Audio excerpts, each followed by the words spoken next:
అందరినీ కూడా వంచింది కాంగ్రెస్ పార్టీ. నేను ఇంకా 2 సభలకు వెళ్ళాలి.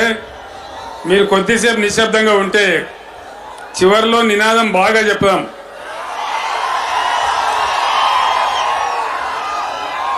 కాంగ్రెస్ 6 గ్యారంటీలు 420 హామీలు ఇచ్చింది. ఒక ఉచిత బస్సు అనే దప్ప ఇంకా ఏది కూడా నెరవేర్చలేదు. ఆ విషయం మనందరికి తెలుసు. రైతు బంధు అందరికి పడ్డదా? పడలేదా? నర్సాపూర్లో కూడా పడలే. 2 లక్షల రుణమాఫీ జరిగిందా? జరగలేదా? ఆనాడేమో ముఖ్యమంత్రి కేసీఆర్ ₹1,00,000 మాఫీ చేసిండు. నేను 2 లక్షలు మాఫీ చేస్తా, డిసెంబర్ 9 తారీఖు నాడు ఉదయం 9:30కే మొత్తం మీ రుణం మాఫీ చేస్తానన్నాడు. జరగలేదు కదా? కరెంటు సరిగా వస్తుందా? మరి ఎక్కడికి పోయింది మన కరెంటు? 9 ఏళ్ళు బ్రహ్మాండంగా వచ్చినటువంటి కరెంటు ఎక్కడికి పోయింది?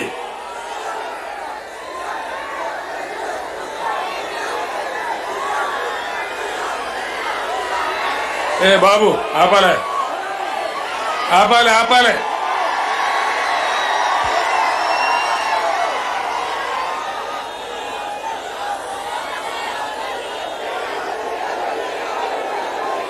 ఏ బాబు ఆపాలి, మీరు ఆపానే.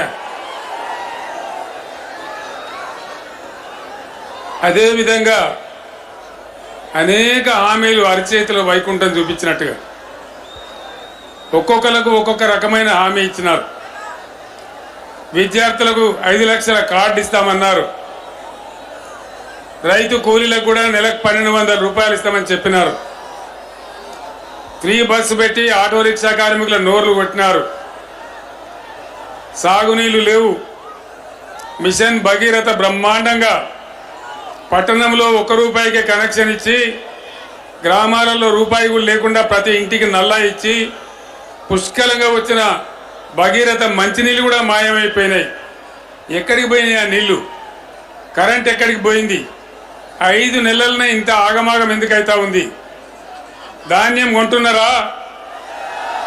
వడ్లు కొంటున్నారా? పోతలేవా? 500 బోనస్ వస్తున్నదా? బోనస్ బోగసే అయిందా? ఏది కూడా ఏ విషయంలో కూడా ఇదే పద్ధతిలో జరుగుతూ ఉంది. రైతు బంధు కూడా రేపు వ్యవసాయం చేసినోనికే ఇస్తారట, పొలం దున్తేనే ఇస్తారట.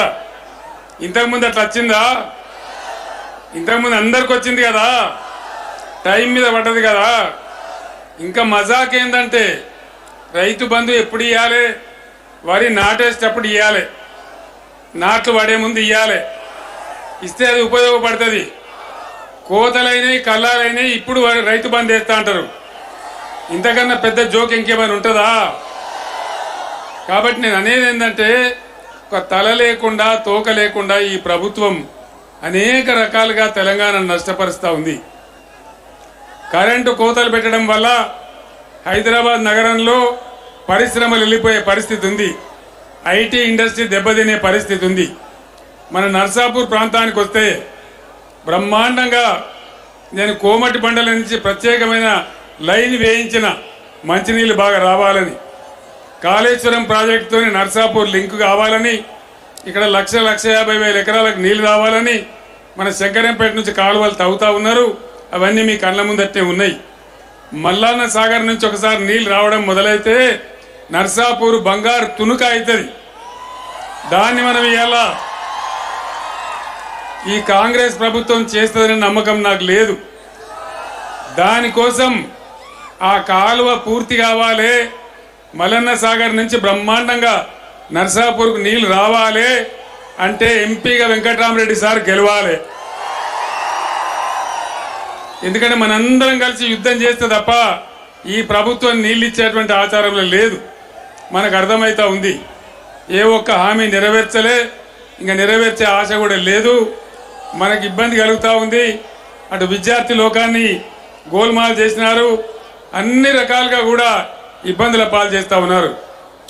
కేసీఆర్ ఎన్ని రకాలుగా నర్సాపూర్ అభివృద్ధి చేసిండో మీకు తెలుసు. మున్సిపాలిటీకి నేను 25 కోట్ల రూపాయలు ఇచ్చిన వాటిని కూడా వాపసు తీసుకొని పోతా ఉన్నారు. గ్రామాల డెవలప్మెంట్ కోసం కూడా డబ్బులు ఇచ్చినాం, వాటిని కూడా వాపసు తీసుకొని పోతా ఉన్నారు. ఏ రకంగా కూడా క్యాన్సిల్ చేయడమే తప్ప ఏ విధంగా మనకు ఖచ్చితంగా వాళ్ళు ఇచ్చేటువంటి పరిస్థితి లేదు. మన కొల్చారం మండలంలో మల్లినాథ సూరి పేరు మీద మనం యూనివర్సిటీ పెడదామనుకున్నాం, దాన్ని కూడా చేసే పరిస్థితులలో ఈ కాంగ్రెస్ ప్రభుత్వం లేదు. అదేవిధంగా బీఆర్ఎస్ గవర్నమెంట్ ఉన్నప్పుడు హల్దీ వాగు మీద మంజీర నది మీద ఎన్ని చెక్ డ్యాములు నేను కట్టించినో మీకు తెలుసు. 10 చెక్ డ్యాములు కట్టినాం, దాంతో పంటలు బ్రహ్మాండంగా పండించుకున్నాం. దాన్ని అంతా కూడా ఇలా దెబ్బతీసేటువంటి పరిస్థితి వస్తూ ఉంది. అంటే తాగునీళ్లు రావు, సాగునీళ్లు రావు, కరెంటు రాదు, పేదల సంక్షేమం లేదు. ముసలోళ్లకు 2000 రూపాయలు మనం పెన్షన్ ఇచ్చినాం, వీళ్ళు 4000 ఇస్తామన్నారు. వచ్చినాయా 4000 రూపాయలు? వచ్చే నమ్మకం ఉన్నదా? అంటే ఈ విధంగా ఏ ఒక్క హామీ నెరవేర్చలే. ప్రతిదానికి ఏదో కొండి పెట్టడం, తొండి పెట్టడం, అబద్ధాలు చెప్పడం. పైగా వాళ్ళ నాయకుడు రాహుల్ గాంధీ వచ్చి మన నిర్మల్లో మాట్లాడుకుంటూ గవర్నమెంట్ ఆల్రెడీ 2500 రూపాయలు ఇస్తా ఉన్నదని చెప్పినారు. మహిళలకు ప్రతి ఇంట్లో మహిళలకు 2500 ఇస్తామన్నారు. వచ్చిందా? ఒక్కలకు కూడా రాలేదా? నర్సాపూర్ కాడ వచ్చిందట కదా, తెత్తానే మదన్ రెడ్డి కాంగ్రెస్ లో వచ్చిందట కదా, తేలేదా మదన్ రెడ్డి? నిజమా? మరి ఎందుకు పోయిండా మదన్ రెడ్డి?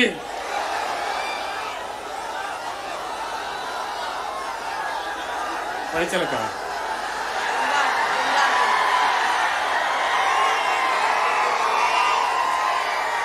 మీ అందరికి కూడా నా చరిత్ర, మదన్ రెడ్డి చరిత్ర తెలుసు. అప్పుడు తెలుగుదేశంలో ఎమ్మెల్యే ప్రయత్నం చేస్తామంటే ఓడిపోయిండు. 2 సార్లు ఎమ్మెల్యే చేసింది కేసీఆర్ కదా. మరి 70 ఏళ్ల వయసులో ముసల్తనానికి కుసుమగుడాలన్నట్టు ఎవరిని ఉద్ధరిద్దామని పోయినట్టు మదన్ రెడ్డి ఏం చేద్దామని పోయినట్టు? ఈ ధర్మమేనా? మనందరినీ ఇడిచిపెట్టిపోయిన మదన్ రెడ్డికి మీరే బుద్ధి చెప్పాలని చెప్పి నేను కోరుతా ఉన్నా. అసెంబ్లీ ఎలక్షన్ల కంటే కూడా పెద్ద మెజారిటీ ఇచ్చి వెంకట్రామరెడ్డిని గెలిపియాలని చెప్పి నేను కోరుతా ఉన్నా. ఈ కాలువ పని చాలా ముఖ్యం మనకు. మల్లన్న సాగర్ నుంచి వచ్చే కాలువ అది మన బతుకుదెరువు. మనం నర్సాపూర్ మీద ఉండే ప్రేమతోని సునీత గారు గెలిచిన కాడి నుంచి దాని స్పీడ్ పెంచి నీళ్లు తెచ్చే ప్రయత్నాలు చేస్తూ ఉన్నాం. ఈ కాంగ్రెస్ మెడలు వంచి నీళ్లు తేవాలంటే ఖచ్చితంగా పార్లమెంట్ ఎన్నికల్లో వెంకట్రామరెడ్డి గారిని గెలిపించాలి. ఆయనతో పాటు మనందరం కూడా యుద్ధం చేయడానికి సిద్ధంగా ఉండాలి. కాంగ్రెస్ మెడలు వంచైనా సరే ఈ కాలువ పని పూర్తి చేసుకోవాలి. మన పొలాలు గోదావరి నదీ జలాలతోని నర్సాపూర్ పొలాలన్నీ పారాలే. అదే కేసీఆర్ కళ అని చెప్పి నేను మాట్లాడుతూ ఉన్నా. ఇక ఇంకో పార్టీ నరేంద్ర మోడీ. ఏమన్నా పైసా లాభమైందా నరేంద్ర మోడీతోని? 150 స్లోగన్లు చెప్పిన 150. సబ్కా సాత్ సబ్కా వికాస్ ఏమన్నా అయిందా? ఏం కాలే కానీ సత్యనాశ అయింది. రూపాయి విలువ 84 రూపాయలకు పడిపోయింది. డాలర్తో పోల్చుకుంటే ఎప్పుడు ఏ ప్రధానమంత్రి కాలంలో దిగజారన్నంత దిగజారిపోయింది. పెట్టుబడులు పోయినాయి, పరిశ్రమలు మూతపడ్డాయి, కార్మికులు రోడ్డున పడుతున్నారు, ఎల్ఐసిని కూడా ముంచే ప్రయత్నం చేస్తున్నారు, ప్రైవేటీకరణ చేస్తూ ఉన్నారు పబ్లిక్ సెక్టర్ అంతా కూడా. మోదీ ఎజెండాలో పేదల బాధలు ఉండయి, పేద ప్రజల గోసలు ఉండయి, రైతుల బాధ ఉండదు. ఢిల్లీలో రైతులు ధర్నా చేస్తే 750 మంది రైతులను చంపేసినోడు నరేంద్ర మోడీ. మళ్ళా వాళ్ళకు ఉత్తరప్రదేశ్ ఎలక్షన్ వస్తే సారీ చెప్పి మాఫీ చెప్పి వేడుకున్నోడు నరేంద్ర మోడీ. నేను ముఖ్యంగా యువకులు, విద్యార్థులు, మేధావులు, ఆలోచన పరులతోన్న మనవి, ఈ రాష్ట్రం మనది, ఈ దేశం మనది, భవిష్యత్తు మనది. దయచేసి ఆలోచించి ఓటు వేయండి, కానీ ఒక ఒరవడిలో పిచ్చి పిచ్చిగా కొట్టుకొని పోవడం కాదు. మనకు న్యాయం జరగాలి. నర్సాపూర్లో లంబాడా సోదరులు ఎక్కువ ఉన్నారు. నేను 58 ఏళ్ళు మొత్తుకుంటే ఏ ఒక్క ముఖ్యమంత్రి కూడా లంబాడి తండాలు గ్రామ పంచాయతీలు చేయలే. గ్రామ పంచాయతీలు చేసిందే కేసీఆర్. మీకు డైరెక్ట్ నిధులు పంపించిందే కేసీఆర్. గిరిజనులకు 10% రిజర్వేషన్ పెట్టిందే కేసీఆర్. ఇవన్నీ కూడా ఉన్నాయి. మీకు ఇంకొక ముఖ్యమైన విషయం చెప్తున్నాను నేను లంబాడ బిడ్డలకు. టీఎస్పీఎస్సీలో గ్రూప్ 1 పరీక్షలు జరుగుతూ ఉన్నాయి. గ్రూప్ 1 పరీక్షలలో హైకోర్టు అడిగింది ప్రభుత్వాన్ని, ఇది అన్యాయం 10% రిజర్వేషన్, ఇది విరుద్ధంగా ఉన్నదో అని మాట్లాడింది. రాష్ట్ర ప్రభుత్వం చాలా బలంగా వాదించాలి కదా, కొట్లాడాలి కదా. అప్పుడు బీఆర్ఎస్ గవర్నమెంట్ చేసింది, మొత్తం రిపోర్ట్ తెప్పించి కమిటీ చేసింది అని దాన్ని నిలబెట్టాలి కదా. ఇలా మనం లేం, వాళ్ళు మాట్లాడే పరిస్థితులు కూడా లేరు. నేను లంబాడి బిడ్డలతో మనవి చేస్తా ఉన్నా, మన 10% రిజర్వేషన్ మనది మనకే ఉండాలన్నా ఖచ్చితంగా పార్లమెంటుకు వెంకట్రామరెడ్డి గారు పోవాలి, మన తరఫున వాదించాలి, మాట్లాడాలి. అందుకోసం గిరిజన బిడ్డలైన లంబాడీలు కూడా దయచేసి మీరు వెంటనే చేయాలి. మీ పోడు భూములు ఇచ్చినాం, పోడు భూములకు మన రైతు బంధు పడ్డదా? పోడు భూములకు రైతు బంధు రాలే కదా. బీఆర్ఎస్ ఉన్నప్పుడు వచ్చింది, రైతు బీమా కూడా చేసినాం, కానీ ఇప్పుడు లేదు. ఇప్పుడు ఎవరికి లేదు, గిరిజన బిడ్డలకు కూడా లేదు. అందువల్ల నేను మీ అందరినీ కోరేది, సమాజంలో ఏ ఒక్క వర్గం గురించి కూడా ఈ కాంగ్రెస్ ప్రభుత్వం పనిచేయడం లేదు. అందుకోసం అందరం ఏకమై తెలంగాణ కాపాడుకోవాలి. కృష్ణా గోదావరి నీళ్లు నరేంద్ర మోడీ తమిళనాడుకు తీసుకొని పోతా అంటున్నాడు, దాన్ని కాపాడాలన్నా, తెలంగాణ ఆత్మగౌరవం కాపాడాలన్నా ఖచ్చితంగా బీఆర్ఎస్ ఎంపీలు ఉంటేనే పార్లమెంటులో పులిబిడ్డల్లాగా కొట్లాడతారు. ఆనాడు తెలంగాణ కోసం ఎట్లా కొట్లాడినామో అట్లా కొట్లాడతారు. మన హక్కులు ఉంటాయి, అందరం బాగా బతుకుతాం. నాకు ఆల్రెడీ రిపోర్ట్ ఉంది, వెంకట్రామరెడ్డి సారు తెలంగాణ మొత్తం మీదనే అతి ఎక్కువ మెజార్టీతో గెలిచిపోతా ఉన్నాడు. మీ అందరి దీవెనతోని నర్సాపూర్ నియోజకవర్గం నుంచి కనీసం 40-50 వేల మెజార్టీని మీరందరూ కూడా తీసుకొని రావాలని నేను కోరుతా ఉన్నా. ఇంకా నేను 2 సభలకు పోవాలి, మల్కాజ్గిరి పోవాలి, పటాన్ చెరువు పోవాలి. మీరు ఎంతో ఉత్సాహంగా నాకు స్వాగతం